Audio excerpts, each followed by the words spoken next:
बच्चों, let's read the question. Given below are four statements A to D with one or two blanks. Select the option which fills up the blank in two statements. So right hand side पे हमें options दिख रहे हैं A B C D, हमें उनमें से choose करना है. एंड लेफ्ट साइड पे हमें स्टेटमेंट्स दिख रहे हैं, right. So let's start with the overall की कॉन्सेप्ट. सो हमारे क्वेश्चन का जो की कॉन्सेप्ट है वो है अबाउट इवोल्यूशन. सो देखिए, इवोल्यूशन का क्या मतलब है. इवोल्यूशन का मतलब है जब समय के साथ छोटी छोटी वेरिएशंस आती है, यानी कि स्मॉल वेरिएशंस ओवर टाइम. सो कोई भी ऑर्गेनिज्म है ना, वो समय के साथ धीरे धीरे, बहुत ही धीरे धीरे अपने अंदर वो स्मॉल वेरिएशंस को लेकर आता है. फाइन.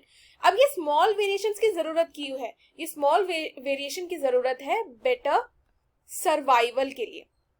अब देखिए क्या होता है, जैसे कोई भी ऑर्गेनिज्म है, कोई भी इंडिविजुअल है, वो किसी एक पर्टिकुलर हैबिटेट में रह रहा है and due to some reason उसे अपना हैबिटेट चेंज करना पड़ता है. तो उस हैबिटेट को फेस करने के लिए अगर it is better suited, how is it better suited? अगर वो अपने अंदर धीरे धीरे जनरेशन वाइज वो स्मॉल वेरिएशंस को इनकॉर्पोरेट करता हुआ चला. स्मॉल वेरिएशंस को हम लोग म्यूटेशन भी कह सकते हैं, राइट. उसमें धीरे धीरे म्यूटेशन हो गए तो शायद better feeding habits, better environment को फेस करने की टेक्निक, ये सब आएगी. सो इसीलिए वो बेटर फिट होता जाएगा उस पर्टिकुलर एनवायरनमेंट को फेस करने के लिए, राइट. सो इसी से उसके चांसेस बढ़ेंगे of survival and this is what we call as evolution, right. So इतना हमें समझ में आ गया है. अब हम देखते हैं स्टेटमेंट्स को. पहला स्टेटमेंट कह रहा है wings of a butterfly and birds look alike and are the result of dash evolution. So हमने किस किस को कंपेयर किया है? हमने कंपेयर किया है एक बटरफ्लाई को, जो कि क्या है, जो कि एक इंसेक्ट है. उसको हमने किससे कंपेयर किया है? उसको हमने कंपेयर किया है एक बर्ड के साथ. अब इन दोनों में एक कॉमन फीचर होता है, वो है the presence of wing, right. दोनों में विंग्स प्रेजेंट होते हैं. बट मुझे एक बात बताइए, क्या बटरफ्लाई और बर्ड, क्या इनका कोई कॉमन एंसेस्टर है? नो. हम ये कह सकते हैं कि they have no common ancestor. इनका बहुत ही मतलब इनकी जो लीनिएज है उनमें कोई कॉमन एंसेस्टर है ही नहीं. सो ये जो विंग का जो डेवलपमेंट हुआ है, ये हुआ है इंडिपेंडेंटली, राइट. अब अगर कोई कॉमन एंसेस्टर होता तो हम कह देते कि yes they were dependent on each other, but यहाँ पर तो इंडिपेंडेंटली हुआ है, राइट. सो इसका मतलब कि ये जो टाइप ऑफ इवोल्यूशन है ना, उसे हम कन्वर्जेंट इवोल्यूशन कहते हैं. कन्वर्जेंट इवोल्यूशन मतलब किसी एक ऐसी शेयर्ड एट्रीब्यूट का डेवलप होना, वो भी उन दो ऑर्गेनिज्म में जिनका कोई कॉमन एंसेस्टर हो ही ना, इसे कहते हैं कन्वर्जेंट इवोल्यूशन. सो ऑप्शन जो स्टेटमेंट ए था उसमें जो हमारा पहला ब्लैंक है वो क्या है? इवोल्यूशन, यानी कि वो है कन्वर्जेंट इवोल्यूशन, राइट. सो ये हमने यहाँ पे मार्क कर दिया. अब हम चलते हैं दूसरे स्टेटमेंट की तरफ. Miller showed that CH4H2NH3 and dash when exposed to electric discharge in a flask resulted in the formation of dash evidence. So यहाँ हमने बात की है मिलर एक्सपेरिमेंट की. सो मिलर का एक्सपेरिमेंट जो था वो बहुत ही फेमस है क्योंकि उन्होंने पढ़ाई की, वो जानना चाहते थे अबाउट ओरिजिन ऑफ लाइफ की, ओरिजिन ऑफ लाइफ की. तो उन्होंने क्या किया, उन्होंने ना लैब में कुछ कंडीशंस रिक्रिएट की. वो कंडीशंस कैसे रिक्रिएट की? उन्होंने क्या किया, CH4 का यूज किया, प्लस H2 का यूज किया, प्लस NH3 का यूज किया, एंड इसके साथ उन्होंने यूज किया वाटर वेपर का. यानी कि आप इसको H2O भी लिख सकते थे, लेकिन हम यहाँ पे बड़ा करके लिख रहे हैं वाटर वेपर, राइट. सो उन्होंने वाटर वेपर का यूज किया. सो जो पहला ब्लैंक हमारा यहाँ पे आया वो था वाटर वेपर. उसके बाद इन्होंने क्या किया कि मिलर ने ना यहाँ पे इलेक्ट्रिक करंट पास किया ताकि लाइटनिंग की कंडीशंस बने. ओके, लाइटनिंग की कंडीशंस बनने के लिए उन्होंने इलेक्ट्रिक करंट का यूज किया. ओके, और उससे रिजल्ट जो निकला वो था the formation of amino acids. इससे अमीनो एसिड्स बने. और अमीनो एसिड क्या होते हैं? They are the building block of proteins. So ये हमारे दो ब्लैंक्स हैं. दैट इज पहला वाला था वाटर वेपर और दूसरा वाला होगा अमीनो एसिड. तीसरा स्टेटमेंट देखते हैं. Vermiform appendix is a dash organ and dash evidence of evolution. So देखिए, वर्मीफॉर्म अपेंडिक्स की अगर हम बात करते हैं, यानी कि जो हमारे बॉडी में अपेंडिक्स है, वी नो कि ये आज के टाइम पे ना मतलब ये उतना फंक्शनल नहीं है. आप ये कह सकते हो that it is not functional inside our body. Even आजकल अपेंडिक्स को निकाल भी दिया जाता है बॉडी से, so it is not an issue for it. Although ये ऑर्गन एक टाइम पे काम किया करता था, बट बॉडी में अब इसका उतना कोई काम नहीं है, so it is not functional inside our body. और ऐसे ऑर्गन्स को हम लोग वेस्टिजियल ऑर्गन्स कहते हैं. वेस्टिजियल ऑर्गन कहते हैं.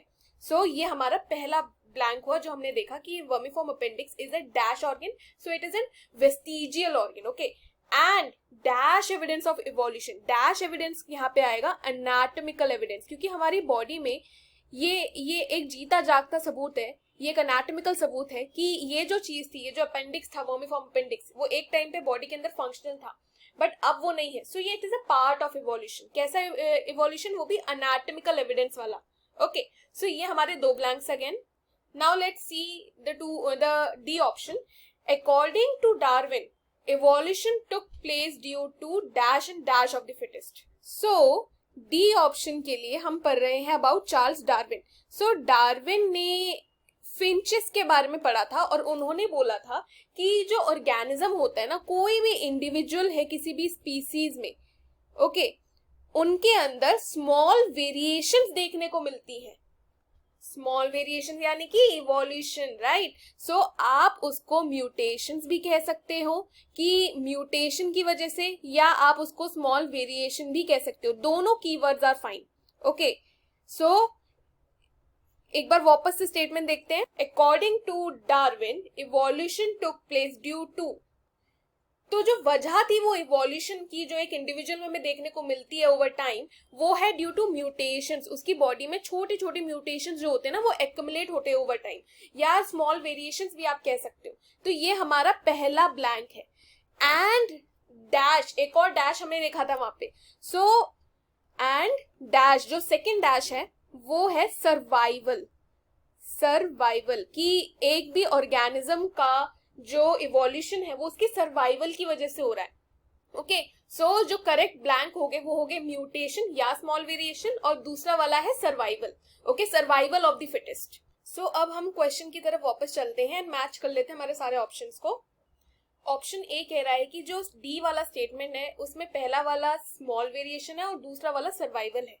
सो पहला वाला स्मॉल वेरिएशन कह सकते हैं और डी सर्वाइवल है. ठीक है, और फिर इन्होंने बोला कि जो पहला वाला स्टेटमेंट है ए, उसका first blank is convergent, so that is convergent. ये भी सही है. सो इसका मतलब ऑप्शन ए करेक्टली डिस्क्राइब करता है हमारे करेक्ट आंसर्स को. अच्छा, अब हम एक बार बी सी डी भी देख लेते हैं. बी में ए स्टेटमेंट का फर्स्ट ब्लैंक इज कन्वर्जेंट, ये तो बिल्कुल सही है. अब अगर आप बी वाला स्टेटमेंट देखोगे, इसमें बोला है ऑक्सीजन.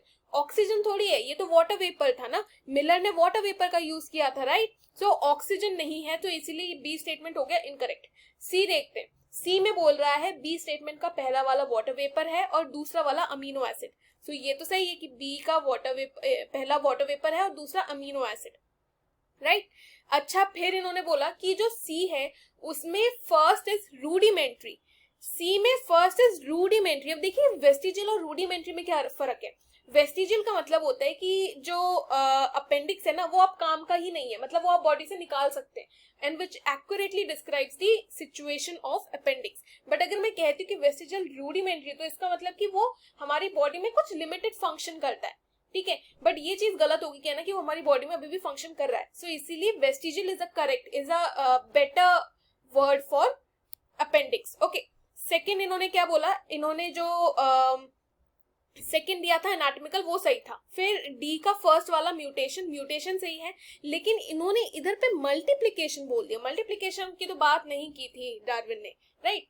सो इसीलिए हमारा जो करेक्ट ऑप्शन होगा वो होगा ए, स्मॉल वेरिएशन, सर्वाइवल. देन दूसरा वाला जो ए स्टेटमेंट है उसका है convergent. I hope you have understood the question well students. Best of luck.